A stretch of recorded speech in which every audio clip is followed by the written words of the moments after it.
Okay, my setup is a little different here, so I'm not sure. Hoping it comes through okay. Uh, we'll see. I know it's been a while, and the subject matter isn't that easy, and I may have been alluding to this over different episodes or whatever you want to call them. And the title of this episode is It a Cult? Everybody says it's a cult. And the reason they say it's a cult is because, of course, there's a dissonance and we don't understand, given all the circumstantial evidence, which is thoroughly, thoroughly compelling in making a case for Donald Trump's corruption.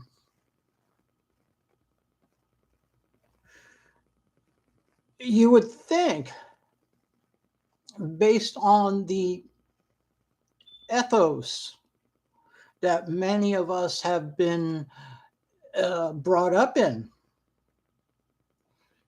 that these circumstances would not be acceptable. The older you are, the more you understand how much of a fucked up situation this is. The younger you are, the less informed. But that doesn't mean you're not going to be passionate. So I'm going to sort of touch on different elements that explain how is it that people will still vote for a person that does appear to a large segment, although not as large as you would believe, that find Donald Trump, his behavior, his persona, his essence, completely vile and disgusting. Now, of course, then there's also the need to present the fact that there are individuals that would object to Donald Trump on strictly political levels.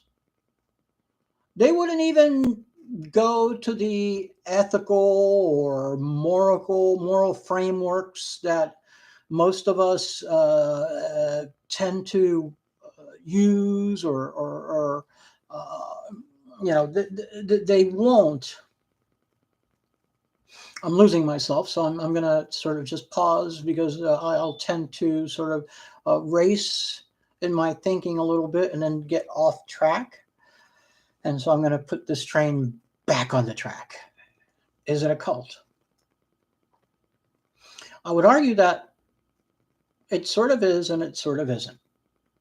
Now, this Donald Trump appeals to people. He's very savvy. He is a salesperson. This is what he is. He is a salesman. More than anything, he is a salesman. That's it. His language, the psychology of the language, the dynamics, the way he uses words, all of this is sales oriented. So he has made a pitch, a sales pitch. And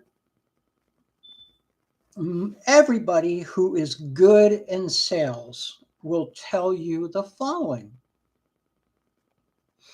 that an individual's Achilles heel,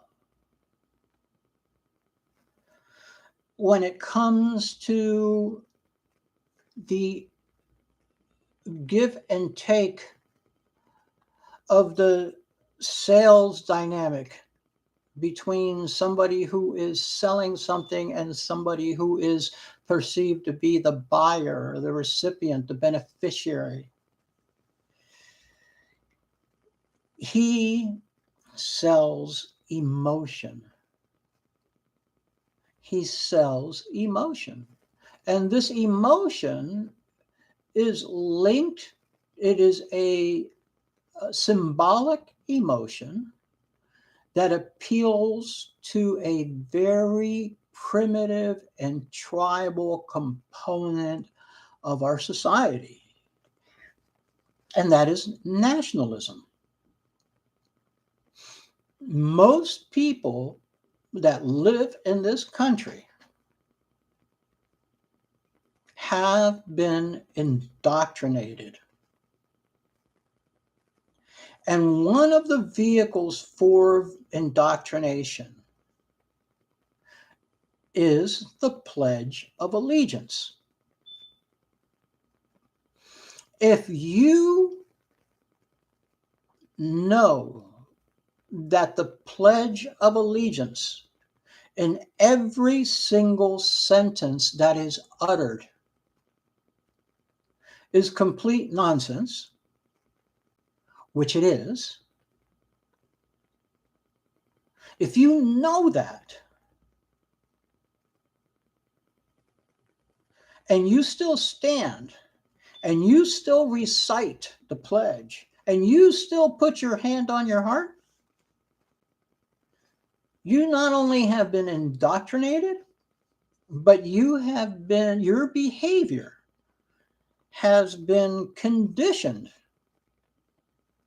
to the point where you automatically respond without hesitancy, without reservation, without opposition. You stand and do the pledge. And I would argue that the majority of people in this country will do that. They have bought into all of the lines in the Pledge of Allegiance, hook, line, and sinker.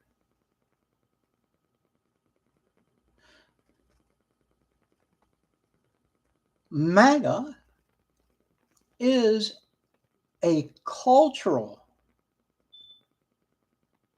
event. It is, and as a cultural event, it is, it has, it is, it is a phenomena, I should say, not an event, but MAGA is a cultural phenomena. And there are different psychological networks that sort of preserve what we'll call the MAGA web. Okay, the psychological web. It's like a spider web because there are these connections, and these connections are based on power dynamics between the individuals and the social networks that are part of that culture.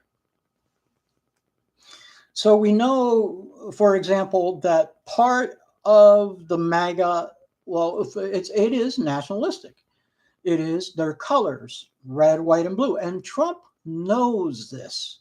And he uses the emotional symbolism to manipulate people,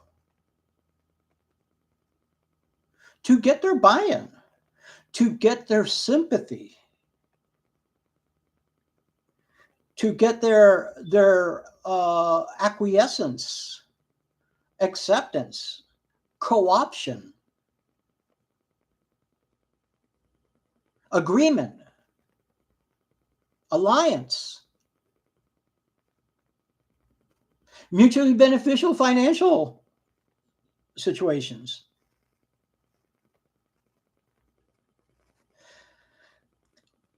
You have a religion that unifies, which is Christianity. That unifies, although that is not to say that all Republicans are Christian. And again, keep in mind that all Republicans would not vote for Donald Trump at this point in time. There is a small faction that will never vote for Donald Trump that still call themselves Republicans for some bizarre reason. Because, well, in truth, there are no true Republicans and there are no true Democrats. Because those are both archetypes that don't really exist except for in our imagination. But they do not have a solid, objective definition at all. Even if you look at the party platform, because people deviate from the platform. So you're never, ever, ever, ever, or very rarely going to find somebody that's like to the, to the letter, to the T of the letter, or letter of the T, or whatever, of being either a Republican or a Democrat or whatever. So you have, again, the webbing, the psychological webbing that sort of maintains the cohesion of the MAGA members. Another trait of the MAGA members is the shared distrust of the government. And it's a flawed argument, because we are the government. And if now that MAGA are there, they are the government and they're making decisions that impact the government. So, the whole, but the hate the government ethos, and that the government is a tool used to persecute individuals, that is something else that maintains the cohesion of that web. There's another element that maintains the cohesion of that web, and that is the psychological profile of many of the members in the MAGA movement who have a very dog eat dog perspective of the world. It's eat or be eaten. They only believe in the social networks as much as it serves them. But the moment that the social network starts to infringe on their greed, then they object. So you have another group of people that make up this network who are incredibly greedy. And of course, that would stand to reason, because members of the Republican Party, from large part, are members of the business community. And I've been a member of a chamber of commerce. And the people who attend the Chamber of Commerce, they have one goal in mind: to get rich, to make money, to make connections, to get more money.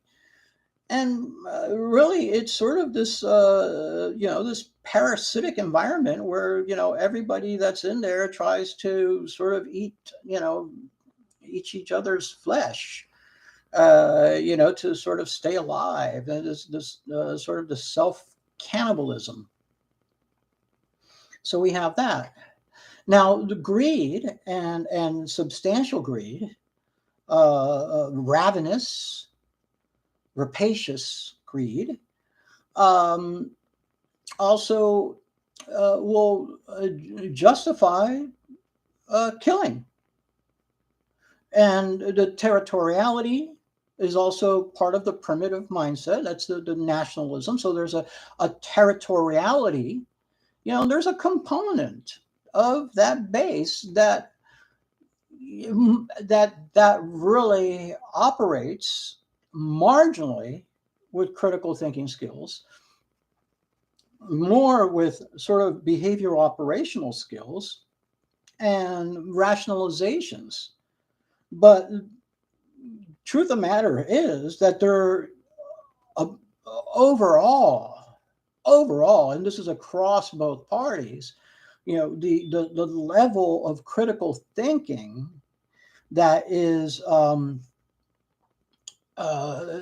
present is minimal.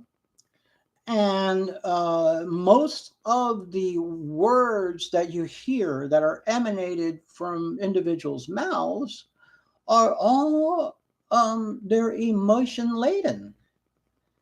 They're laden with accusations and finger pointing, and again, and that's part of that dog eat dog ethos or ethos. And if you think about it a little bit, you will understand, for example, that Donald Trump, does the projection, and the way he justifies his behavior is by saying everybody else does it. Everybody else does it. So I can't be bad because everybody else does it. Now, I think that he may genuinely believe that, but I have no fucking idea. Or he may think it's, as far as I can see, and as far as I can tell, and I haven't read the book, that has been written by the psychiatrist or anything like that, but um, his psychological profile is incredibly damaged. And then these are things that you can sort of, if you have that training, if you have that understanding, these are things that are very visually apparent. But because the majority of the population does not have that training, then these things just go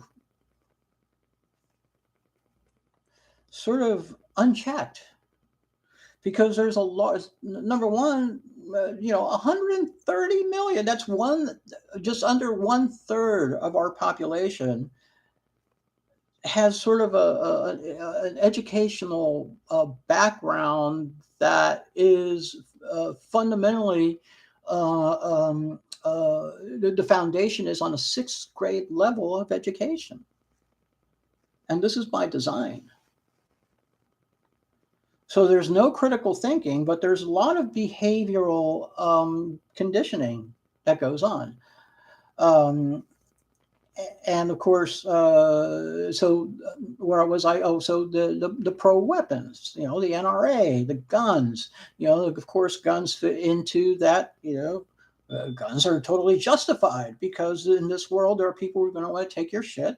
And so you have to have a gun to defend yourself. That is part of the culture. That is not part of human nature, because there is no such thing as human nature.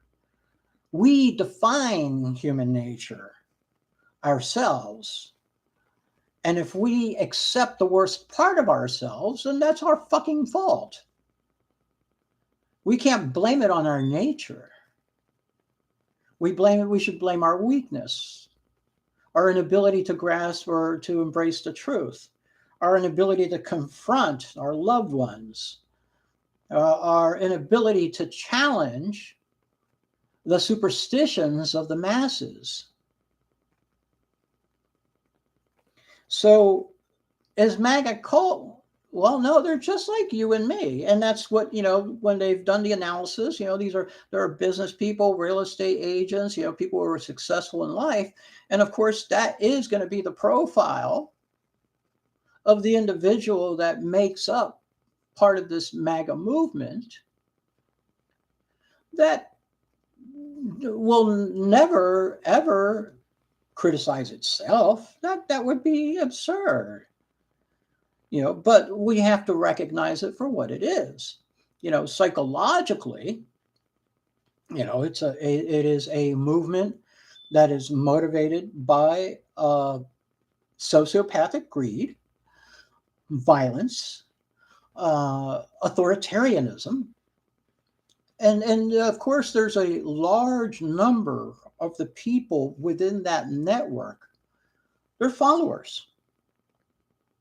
They need other people to feel good about themselves. So, but that's a weakness that we have as individuals, again, across all political, they shouldn't even be considered ideologies. They're political emotions more than their ideologies, because most people don't even understand the ideology that they profess to have. Most people don't understand that language is completely subjective. Well, the largest part of our language is subjective. And many of the words that we use have no objective meaning, like truth.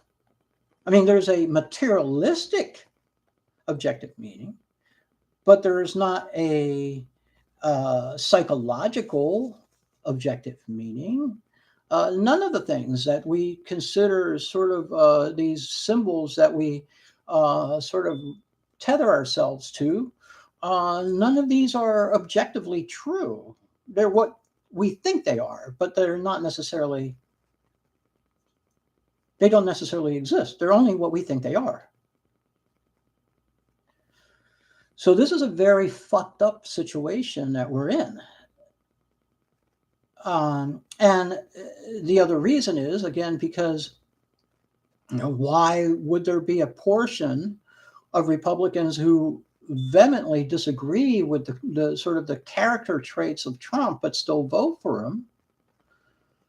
And that's part of the sort of the tribal, the lack of critical thinking, the contrived morality and ethics that basically are generated within that particular ecosphere.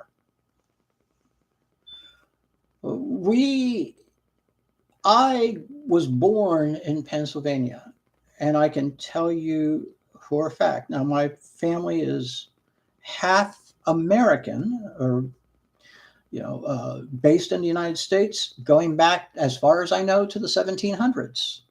Most all in the Eastern Pennsylvania region. That is my paternal line. Is all based from there, and my experience with my family and growing up back in the 60s and the 70s primarily, which is when I was youngest, of course, and most impressionable. There were things that I saw in my family, well, not back then, but that I look at now and recognize as elements that over the course of time have evolved to the point where I have cousins that are MAGA members, to the point where they dress up their dogs with Trump gear, which is part of a culture. It's not a cult, it's a culture. That is how that culture identifies, because they identify around the red, white, and blue. That's their emotional symbolism. They're super patriots. That's how he presents himself. It's all emotional symbolism. And that is what MAGA buys. There's no intellect that's involved here. None. It's all aggression, greed, authoritarianism, which I call autocratic authoritarianism. Which with military, of course, because this is an incredibly aggressive culture where aggression is part of speech, part of comedy, part of entertainment, part of the art. Culturally, aggression is embraced by America.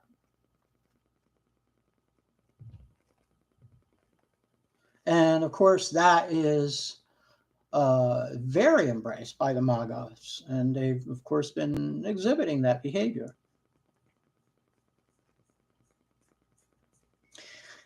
So there you have it.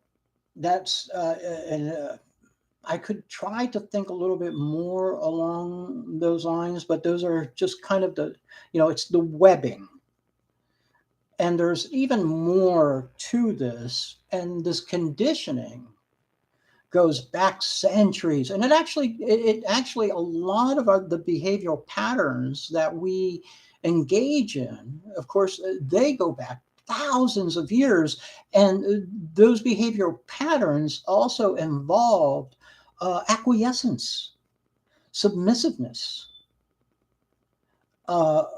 sort of acceptance without questioning the authority, because the main crux of the Abrahamic religions, and which is sort of the core that one of the core matrices that kind of has a general web that's laid out through the entire territory. Uh, those Abrahamic religions are based on, or have a one general crux, which is obey authority without question. You cannot question. I will tell you that this exists, that this is, it absolutely exists. And because it absolutely exists, and I tell you it exists absolutely, then you must listen. Of course, the people who engage in that type of power dynamic are the alphas and the tribes. You know, the people, there are individuals among us who, for whatever reasons, and there are many, many, many, many, many reasons, have been able to use the system to have a position of power because they accept the game, they play the game, and they don't have any problems with it. They may not even know it's a game, and that's where I would go. Which is most of us, you know, we just, this is the game. This is what you're told. This is what you do. This is what, and boom, boom, boom, boom, boom, and we don't challenge it. And all these things continue to, even though they are not beneficial, even though they do not give us any advantage as a social network, we keep doing them because we are creatures of habit. Animals are actually smarter than us because they're not really creatures of habit. They like to shake things up a little bit more than we do. We're very, very, very submissive and very, very weak, and you know, we accept and sacrifice so much of ourselves in order to fit in, and then when we fit in, we're not really us. We're something else.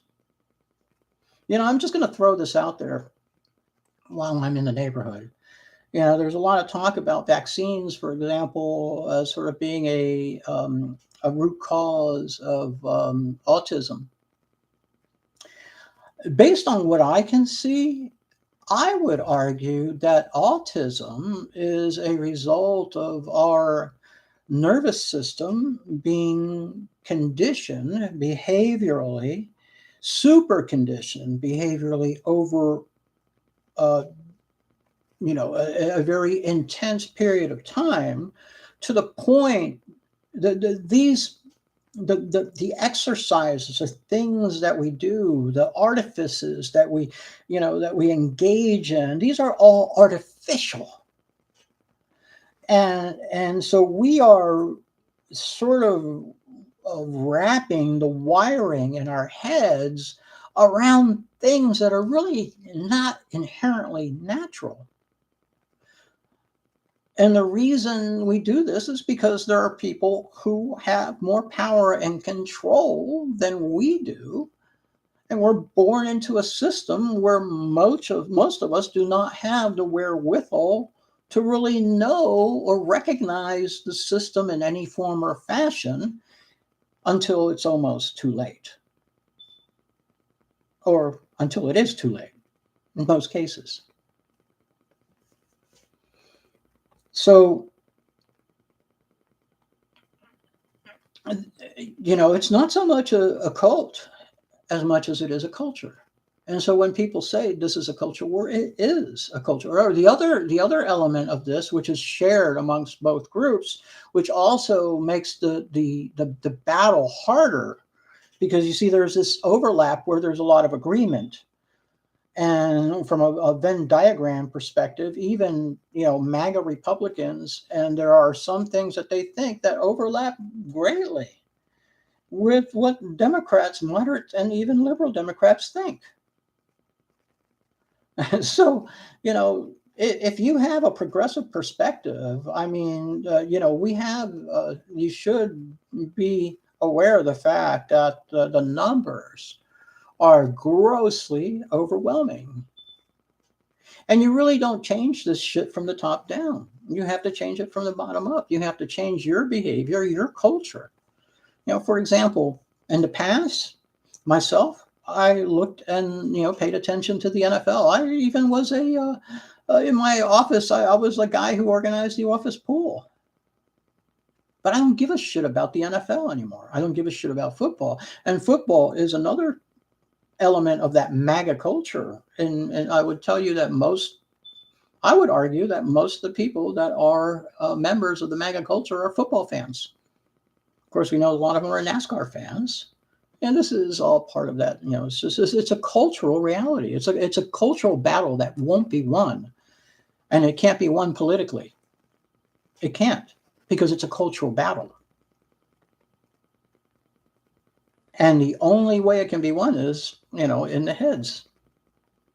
If people start shifting their way of thinking, for example, rejecting the fact that there's no reason that I was talking about autism. So we're engaged in all this behavior. We shouldn't be working 40 fucking hours a week, and all of our minds are fucking, to the point where people are working 2-3 jobs to, accumulate, material goods to make themselves feel better. I'll tell you, a clear sign that consumerism is also a highly conditioned behavior is that you will see a homeless person pushing a grocery cart full of shit.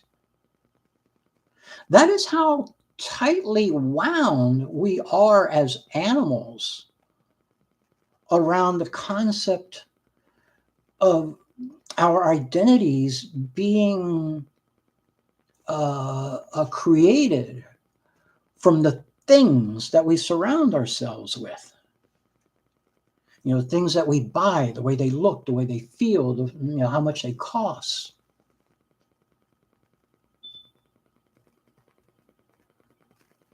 There's a lot more to this picture than most people realize.